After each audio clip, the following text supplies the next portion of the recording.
நாட்டில் கொரோனா காலத்தில் மக்கள் மத்தியில் பணப்புழக்கம் இல்லை, எங்க வேலைக்கு போக முடியாது, எந்த தொழில் வசதியும் இல்லை, அரசாங்கத்துடைய கஜனா காலி, எந்த வருவாயும் இல்லை, டாஸ்மாக் கடை மூடியாச்சு, பத்திரப்பதிவு கிடையாது. இருந்தாலும் அந்த நல்ல மனம் இறக்க குணம் அண்ணன் எடப்பாடியாருக்கு இருந்ததுனால தான் 2 முறை மதுரையில் 2 முறை 1000 ரூபாய் கொரோனா காலம் கொடுத்தாரா இல்லையா?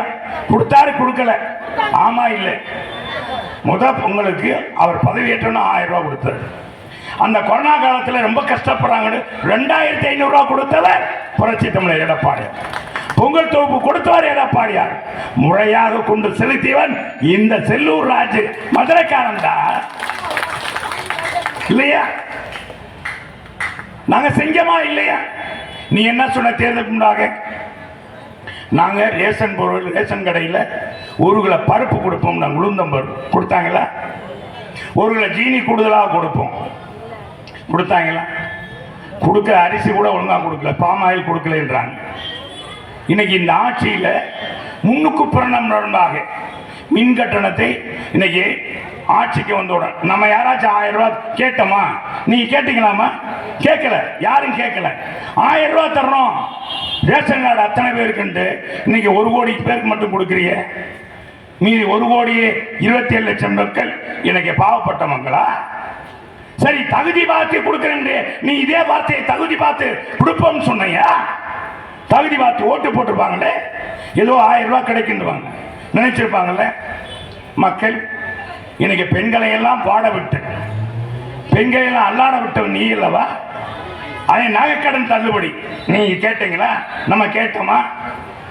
மாணவ கல்வி கடன் ரத்து சொன்னது யார்? ஸ்டாலின். கல்வி கடன் ரத்து பண்ணிட்டாங்களா? கேஸ் மானியம் 100 ரூபாய் கொடுத்துட்டாங்களா?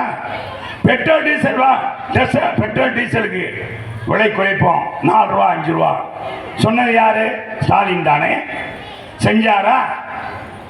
மாதம் 1 முறை மின் கட்டணம் எடுப்போம் சொன்னாரே, செஞ்சாரா? எதுவுமே செய்யலை. இதையெல்லாம் விட்டுட்டாங்க. இன்னைக்கு நாட்டில் என்ன நடக்குது? போதைப் பொருள் எந்த காலத்திலையும் கிடையாது. தமிழகத்தில் விதவிதமான போதைப் பொருள் யார் கடத்துறா? திராவிட முன்னேற்ற கழகத்துடைய நிர்வாகிகள். யார் அவர்கள்? மிகப்பெரிய பின்புலம் கொண்டவர்கள். முதலமைச்சருக்கு அருகாமையில் இருக்கிறார்கள். சாபர் சாதி இவர் மூளையாக செயல்படுகிறார். இன்னைக்கு தமிழ்நாடு முழுவதும் விரிந்து பிறந்திருக்கு. இதுக்கெல்லாம் யார்? திமுக அல்லவா? நான் கேட்கிறேன் சகோதரர்களே, இன்னைக்கு நான் பள்ளி பிள்ளைகளை கல்விக்கூடத்துக்கு எதுக்கு அனுப்புறோம்? படித்து பட்டம் பெற்று பெரிய டாக்டராக இன்ஜினியராக வருவாங்க. இன்னைக்கு போதை மாணவர்களாக மாணவிகளாக வர்றாங்க, போதைக்கு அடிமையாக்குறாங்க. முன்னாலேலாம் நேற்று கூட நான் மீட்டிங்கில் சொன்னேன், தம்பி மாணிக்கம் நடத்தின கூட்டத்தில் கூட சொன்னேன்.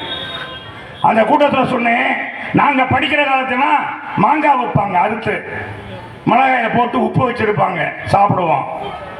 மிட்டாய் வச்சிருப்பாங்க, இல்லைன்னா வடுவு வச்சிருப்பாங்க, புளிப்பு மிட்டாய் வச்சிருப்பாங்க. இன்னைக்கு போதை மிட்டாய் வச்சிருக்காங்க. இன்னைக்கு தமிழ்நாடே போதை மாநிலம் ஆயிடுச்சு. நம்ம எடப்பாடியார் ஆட்சியில் பெண்களுக்கு பாதுகாப்பான மாநிலம் எது என்றால் தமிழ்நாடு.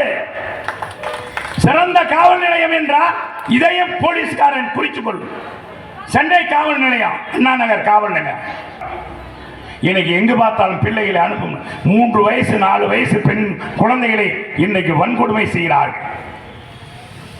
குழந்தைகளை இன்னைக்கு 4 பேர் 5 பேர் சேர்ந்து கூட்டு பார்த்தாராம்.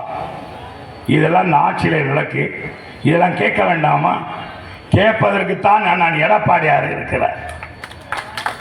இதை கேட்கக்கூடிய வல்லமை திறமை யாருக்கு இருக்கு என்றால் சிறந்த நிர்வாகத்தை கொடுத்த 3வது தலைமுறைக்கு தலைமையேற்றிருக்கின்ற எடப்பாடியார். நாங்கள் சொல்லுகிற வலுவாக சொல்லுகிறோம்.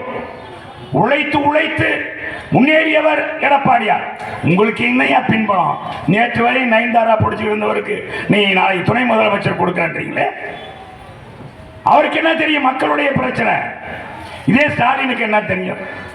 அவங்க அப்பாவுக்கு பின்னால இருந்தவர், எத்தனையோ பதவி கொடுத்தாங்க. அவருக்கு என்ன திறமை இருந்திருக்கு? இன்னைக்கு அமெரிக்கா போனார், பார்த்தீங்களா? ஜிம்முக்கு போனார், சைக்கிள் ஓட்டுறாரு, பாருங்க, செஸ் விளையாடுறாரு. அப்புறம் என்னமோ ஒரு புது விளையாட்டுப்பான், கட்டையில தட்டி விடுறது. இதுக்கெல்லாம் இது மாதிரி ஒரு முதலமைச்சர் கூட இது மாதிரி செஞ்சதே கிடையாது. எந்த இது செய்யணுமோ, எந்த பணிக்காக போயிருக்கோம், மக்களுடைய வரிப்பணம் தமிழ்நாட்டு மக்கள் பார்க்கிறாங்க. ஸ்டாலின் அவர்களே, முதலமைச்சர் அவர்களே, உங்க நடவடிக்கையை பார்த்து கொண்டு இருக்கிறார்கள். நீங்கள் ஏமாற்றுவது இத்தனை நாளும். எனவே புரட்சி தலைவர் சொன்னதை போல இந்த நாட்டை ஏமாற்றி கொண்டுவதற்கு ஏமாற்றவர்கள் நிச்சயமாக தொடர்ந்து ஏமாற்றம். ஒரு முறை ஏமாற்றலாம், மறுமுறை எப்பவும் ஏமாற்ற முடியாது என்பதை மக்கள் புரிந்து கொள்ள வேண்டும். மக்கள் ஸ்டாலின் தெரிந்து கொள்ள வேண்டும் என்பதை நேரத்திலே தெரிவித்து, வரை 2026 அண்ணன் எடப்பாடியாரை முதலமைச்சராக்குவோம். நாட்டிலே போதையில்லா மாநிலமாக மாற்றி காட்டுவோம். சட்ட ஒழுங்கு சிறந்த மாநிலமாக மாற்றி காட்டுவோம். நீங்களாம் வாரீர் கேட்டு இளைஞர்களை எழுந்து நில்லுங்கள்.